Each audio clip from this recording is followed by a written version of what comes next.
বন্ধুরা, আপনাদের প্রত্যেককেই জানাই শারদীয়ার শুভেচ্ছা। আজ মহালয়া, আর মাত্র হাতে গোনা কয়েকটা দিন আছে। কয়েকটা দিন পরেই পুজো, পরের সপ্তাহতেই পুজো। পার্লারে লাইন পড়েছে। বন্ধুরা, কালো হই কিংবা ফর্সা হই, সবাই চাইবো খুব ভালোভাবে সাজুগুজু করে ঠাকুর দেখতে। যারা কালো তারা চাইবে যে আর একটু ফর্সা যদি হতাম, আর যারা ফর্সা তারা চাইবে মুখটা যদি আরও একটু গ্লেজি দেখাতো কি ভালোই হতো। চলুন।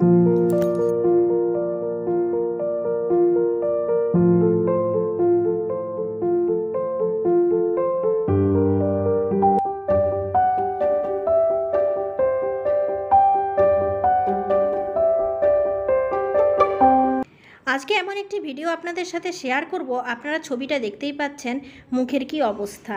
এই কালো মুখটাকে কিভাবে সুন্দর করা যায় চলুন। কালো যারা তারা কি সাজতে পারবে না? অবশ্যই পারবে, তবে খুব সিম্পলি যেন ভালো লাগে, খুব বেশি এলোমেলো সাজে যেন ভালো লাগে না। তো বন্ধুরা, আজকে তাই নিয়ে ভিডিও করব। সহজেই মুখকে পরিষ্কার করবেন, পার্লারে গিয়ে লাইন দেবার দরকার নেই। কি করবেন বলুন তো, সামনেই পুজো, আর এত বেশি পার্লারে ভিড় যেন গেলে বসেই থাকতে হয়, বোরিং ফিল হয়, সময়ও অনেক ব্যয় হয়, আর পয়সা খরচা তো বটেই, সময়ের ব্যাপারটাই বেশি। তো চলুন দেখা যাক কিভাবে আমরা ঘরোয়া কিছু করতে পারবো। ঘরোয়াভাবে কালো মুখটাকে কিভাবে আমি সাজিয়ে তুলব। কিচ্ছু লাগবে না, না মেকআপ না অন্য কিছু। প্রথমে একটু চিনি লাগবে। লেবুর রস দিলে অনেকেরই জ্বালা পোড়া করে, কিন্তু লেবুর রস, চিনি, কফি একটা এমনই মিশ্রণ, যে মিশ্রণটা মুখে লাগালে সত্যি সত্যি মুখের জেল্লা ফুটে বেড়ায়, সে কালো হোক কিংবা ফর্সা হোক। বন্ধুরা, যারা ফর্সা তাদের দাগ স্পটটা খুব বেশি স্পষ্টভাবে দেখা যায়, আর যারা কালো তাদের মুখটা একটু গ্লেজি হয়ে যায় এবং হালকা হালকা পরিষ্কার বোধ হয়। এমনিতেও ফেসিয়াল করার পর আপনারা কি ভাবেন যে ফেসিয়াল করার পর স্কিনের কালার চেঞ্জ হয়ে যায়? শুধু 2 থেকে 4 দিনের জন্য, কিন্তু এইসব যদি সপ্তাহে 3-4 দিন করেন তাতেই দেখবেন অনেকখানি গ্লেজ ভেতর থেকে বের হচ্ছে। আর এমনিতেই পুজোর সময় কেউ সিম্পলি ব্লাউজ কিংবা চুড়িদার পরেন না, সবাই চায় একটু পিঠ কাটা, একটু ফিতা লাগানো, একটু ডিজাইন দেওয়া ব্লাউজ পরি, চুড়িদার পরি। তার জন্যই পছন্দ মতো ডিজাইন দেওয়া ব্লাউজ করতে আমরা টেলরের দোকানে 2 মাস আগের থেকে চুড়িদার ব্লাউজ ফেলে রাখি, যাতে করে পুজোর সময় বেশ স্টাইল করে ঠাকুর দেখতে বেরোতে পাই। সকলেরই বছরেই একটাই দিন। বন্ধুরা, অষ্টমীতে মেকআপ তো করবেনই, কিন্তু তার আগে চলুন কিছু টিপস আপনাদের সাথে শেয়ার করি। লেবুতে যাদের সমস্যা তারা লেবুর রস বিহিনী মুখের জেল্লা বাড়াতে পারেন। সামান্য একটু চিনি, তার সাথে একটু কফি, মধু দিয়ে ভালোভাবে মুখটা ম্যাসাজ করুন। যাদের খুব বেশি ফুটি ফুটি দেখাচ্ছে মুখে, সাদা সাদা ব্ল্যাক হেডস, হোয়াইট হেডস দেখাচ্ছে, মনে হচ্ছে মেকআপ করলে যেন ওপর থেকে ফুটে বেরোবে, তো সেরকম যদি সমস্যা হয় তারা একটু চালের গুঁড়ো মুখে দিয়ে খুব ভালোভাবে মুখটাকে ম্যাসাজ করতে থাকুন। মুখের যে ময়লাটা উঠবে আপনাদের সামনে আমি এক্ষুনি দেখাচ্ছি। আর পুজোর কয়েকটা দিন আগে যদি প্রতিদিন ইউজ করা যায় তাহলে তো একদমই কোনো ফেসিয়ালের প্রয়োজন হবে না। ফেসিয়াল কিট পাওয়া যায় কিনতে, তা কিনেও করা যেতে পারে। কিন্তু আমার মনে হয় ঘরোয়াভাবে কফি, চালগুঁড়োর আগে কিছুই নেই, তার সাথে যদি একটু লেবুর রস পড়ে যায়। তো এই দেখুন, খুব ভালো করে ম্যাসাজ করে নিচ্ছি। এইভাবে পিঠটাও ম্যাসাজ করছি। এই দেখুন বন্ধুরা, আপনারাই দেখুন যত কালো ভাব উঠে যাবে। তবে একটা কথা ঠিক, একদম কি কালো চামড়া সাদা হবে সেটা কোনোভাবেই সম্ভব হয় না, তাহলে তো চামড়া তুলে ফেলতে হবে। কিন্তু সামান্যভাবে যে গ্লেজটা আমার লুকিয়ে আছে তা তো আমি বের করতে পারি, সেটা ঘরোয়াভাবে ফেসিয়াল করে পারি। এই দেখুন বন্ধুরা, কত নোংরা উঠে আসছে, প্রচুর ময়লা ধুলো বালিতে জাম হয়ে আছে, আর যার জন্য রোমকূপগুলো সব বন্ধ। আপনারা নিজেরাই পরখ করে দেখুন।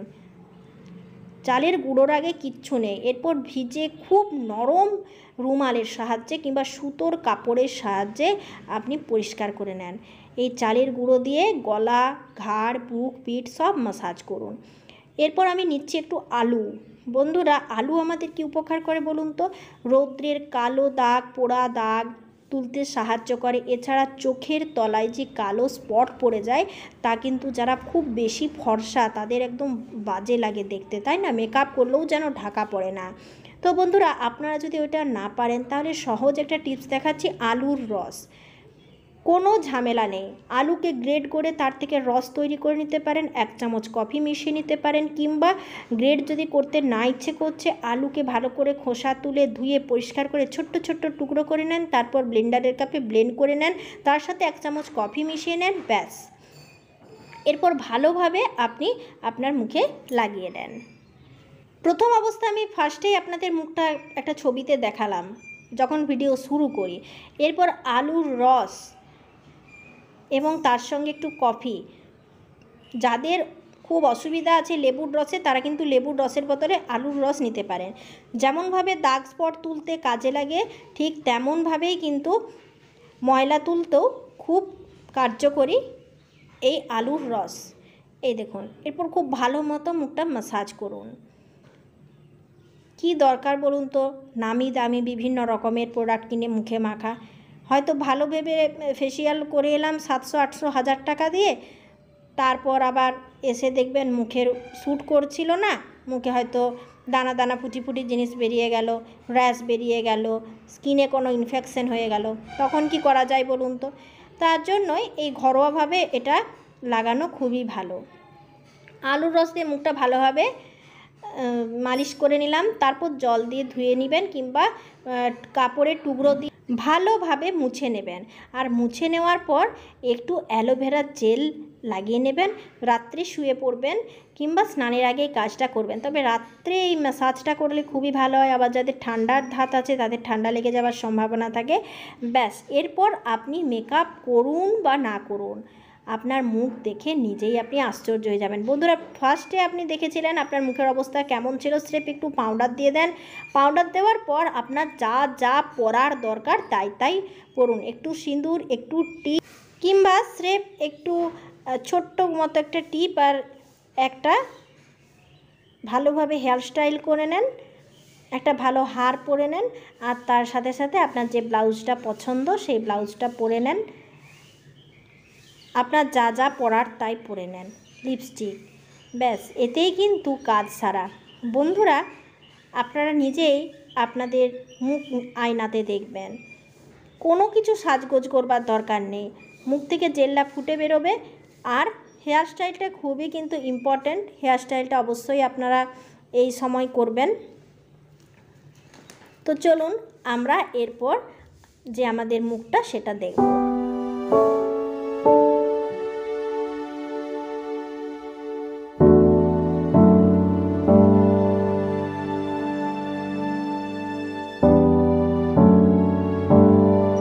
ফাইনালি নিজেরাই দেখুন বন্ধুরা, এর কোনো ব্যাড এফেক্ট নেই। পার্লার থেকে এসে পয়সা খরচ করে এসে আফসোসের কিছু নেই, এটার কোনো ব্যাড এফেক্ট নেই। তো বন্ধুরা, এইভাবে নিজেরা নিজে সেজে উঠুন পুজোর সময়, না পার্লার গিয়ে। ধন্যবাদ।